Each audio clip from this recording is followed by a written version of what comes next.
आरक्षण आमच्या हक्काचं,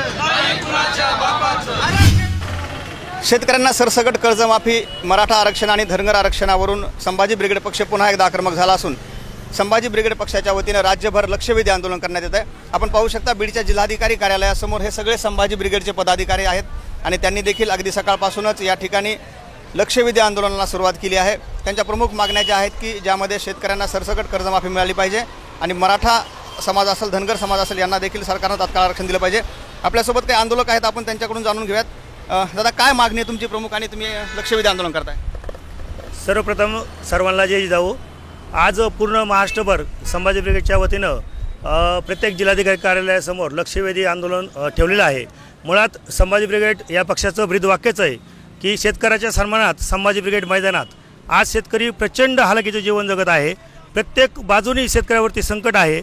शेतीला हमीभाव नाही, बाजारभाव नाही, त्याचबरोबर प्रचंड पाऊस झाल्यामुळं नुकसान झालेलं आहे। ते जे पंचनामे करायला सरकार तयार नाही, सरकारचं शेतकऱ्यांकडे लक्ष नाही, शेतकऱ्याची काही गरज आहे का नाही असा प्रश्न पडतोय आणि त्यामुळंच संपूर्ण महाराष्ट्रभर शेतकऱ्याच्या बाजूनं आम्ही आंदोलन करण्यासाठी उतरलेलो आहोत। आणि त्याचबरोबर मराठा आरक्षणाचा विषय आहे, धनगर आरक्षणाचा विषय आहे आणि या आरक्षणाच्या आडून असं वाटतंय की सरकार जातीमध्ये एक तेढ निर्माण करत आहे।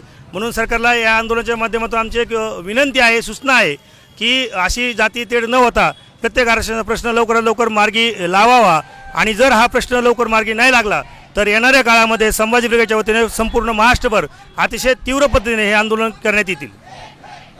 आपण पाहिलं या आंदोलनामध्ये काही शेतकरी पण आहेत, पदाधिकारी आहेत। काय सांगताल, गेल्या अनेक वर्षापासून मराठा आरक्षणाची मागणी आहे, धनगर आरक्षणाची देखील मागणी आहे, मात्र या मागण्या पूर्ण होताना दिसत नाहीत। गेली 25 वर्षापासून संभाजी ब्रिगेड असेल, मराठा सेवा संघ असेल, या मराठा आरक्षणाच्या मागणीवर सरसंकट ओबीसीमध्ये समावेश करण्यात यावा या मागणीसाठी ठाम भूमिका घेऊन महाराष्ट्रभर आंदोलन या मराठा आरक्षणासाठी संभाजी ब्रिगेड, मराठा सेवा संघ आणि बाकीच्या सर्व समविचारी संघटनेने हे महाराष्ट्रभर आंदोलन केलेले आहेत।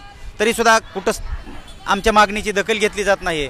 आज कुठंतरी जरांगे पाटलाच्या माध्यमातून एक चांगल्या पद्धतीचे लढा उभा राहिलेला आहे। त्या लढ्याला लवकरात लवकर ह्या शासनानं न्याय द्यावा, आज एवढी आम्ही मागणी करतो। दुसरी मागणी आमची सरसकट शेतकरी कर्जमाफीची मागणी आहे, ती लवकरात लवकर शासनाने पूर्ण करावी। तसेच मागील 4 दिवसापासून बीड जिल्ह्यात जी अतिवृष्टी होत आहे त्या अतिवृष्टीला कुठंतरी शासनानं तात्काळ पंचनामे करून कुठल्याही पंचनाम्याचा फार्स न बाळगता तात्काळ हेक्टरी 50,000 रुपये अनुदान हे जाहीर करावं आणि सरसकट शेतकऱ्याची दिशाभूल न करता लवकरात लवकर काय असेल ती उपाययोजना करून लवकरात लवकर नुकसान भरपाई देण्यात यावी, एवढीच मागणी करतो आणि थांबतो। आपण पाहतोय की यामध्ये शेतकरी पण आहेत, काही शेतकरी पक्षाचे पदाधिकारी आहेत। काय सांगताल, दूध दरवाढीचा विषय आहे, ऊसाच्या देखील दरवाढीचा विषय आहे, सरकार याकडे गांभीर्याने पाहत नाही का? मागच्या आठवड्यापूर्वी केंद्र सरकारने FRPचा GR काढलेला आहे, उच्च न्यायालयाने आदेश दिलेला आहे उसाची FRP 150 रुपये वाढवून देण्यात यावी। FRPची झालेली मोडतड, खताचे वाढलेले भाव आणि मिळणारा शेतकऱ्यांना उत्पन्न यामध्ये बरीच तफावत आहे। स्वामीनाथन आयोगाने केलेल्या शिफारसी सरकारकडे खरं तर दुर्लक्ष करत आहे। कालच अमेरिकेसारख्या देशातून कापसाच्या गाठी त्यांनी आयात केल्यात आणि सीमा शुल्क कमी केलेलं आहे।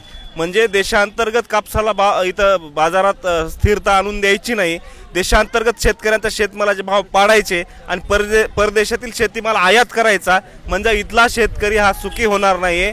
शेतकरी इथला कर्जबाजारी होऊन आत्महत्या करत आहे आणि शेतमालाच्या आयात निर्यातीचं धोरण सरकार कुठल्याही स्थिर पावलं उचलत नाही आहे। येणाऱ्या 3 तारखेला आमची माननीय पियुष गोयल केंद्रीय वाणिज्य मंत्री यांच्यासोबत बैठक आहे शेतकरी संघटनांची। आज संभाजी ब्रिगेडच्या वतीनं महाराष्ट्रामध्ये जी काही शेतकऱ्यांच्या कर्जमाफीवर आणि इतर मुद्द्यांवर आंदोलन चालू आहे, क्रांतिकारी शेतकरी संघटनेच्या वतीनं बीड जिल्ह्याचा अध्यक्ष या नात्याने मी त्यांच्या आंदोलनात सहभागी झालोय। त्यांच्या या मुद्द्यांना मी जाहीर पाठिंबा दिलाय आणि सरकारला मी या निमित्ताने सांगू इच्छितो, केवळ एक संभाजी ब्रिगेड नाही तर महाराष्ट्रातला तमाम शेतकऱ्यांचा समविचार जो अन्नदाताच्या बाजूने आहे तो या रस्त्यावर उतरल्याशिवाय राहणार नाही। तुम्हाला शेतकऱ्यांच्या धोरणाबद्दल, शेतकऱ्यांच्या कर्जमाफीबद्दल निश्चितच आगामी काळामध्ये पटकन निर्णय घ्यावा लागेल। निश्चितच आपण पाहिलं की संभाजी ब्रिगेडचं हे आंदोलन सुरू आहे, लक्षवेधी आंदोलन आहे। येणाऱ्या काळात जर त्यांच्या मागण्या पूर्ण झाल्या नाही तर रस्त्यावरची देखील लढाई लढण्यासाठी ते तयार असल्याचे त्यांनी सांगितलं आहे। गेल्या अनेक वर्षापासून मराठा आरक्षणाचा प्रश्न असेल, धनगर आरक्षणाचा प्रश्न असेल तो प्रलंबित आहे, तर शेतकऱ्यांची कर्जमाफी देखील अद्याप सरकारने केली नाही। त्यामुळे या प्रमुख मागण्यासाठी हे लक्षवेधी आंदोलन करण्यात येत आहे। कॅमेरामन मुकुंदसह मी अप्पासाहेब मोहोरकर, लोकाशा TV, बीड।